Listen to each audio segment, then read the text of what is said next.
Hi, my name is Candice Miner, and I'm going to be talking to you today about manual muscle testing of the wrist. The first thing you need to know with manual muscle testing is the grading scale, and this is what we chart for our patients. It's a scale from 0 to 5. 0 is no muscle contraction seen or felt, and then there's a 1, and that is trace, and that is it contracts, but there is no motion, so you wouldn't have any range of motion in that muscle. Poor is a 2, and that is full range of motion with gravity decreased, so you may put your client or patient on a table or rest their arm on something so that gravity is eliminated. Fair is a 3, and that is complete range of motion against gravity, and this is the most important part of our scale because it is when we can start doing manual muscle testing. You would, to do it, you have to have full range of motion in the muscle you're testing.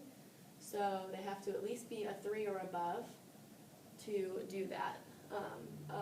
Number 4 is a good, and that is complete range of motion against gravity with moderate resistance.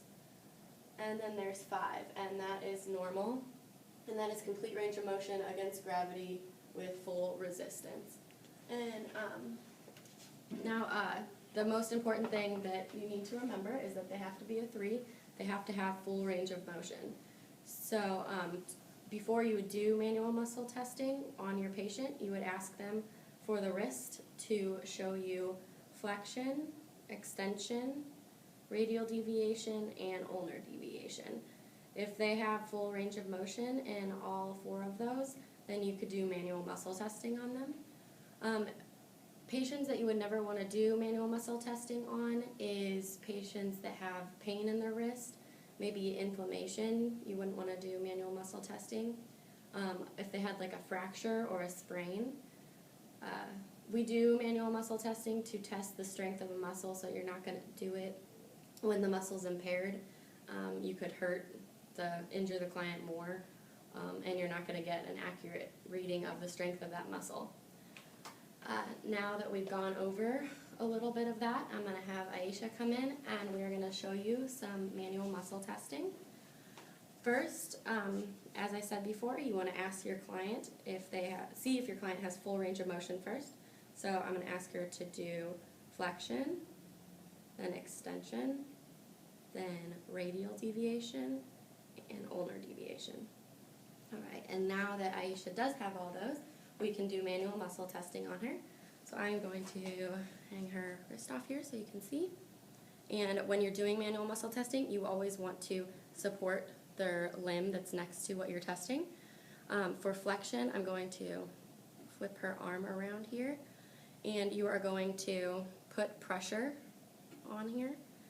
You want to keep it closer to the arm, don't go past the knuckles. Right, so push, and I'm going to tell her to not let me move her. Good. And then for extension, flip over, and again, below the knuckles, and push. Good.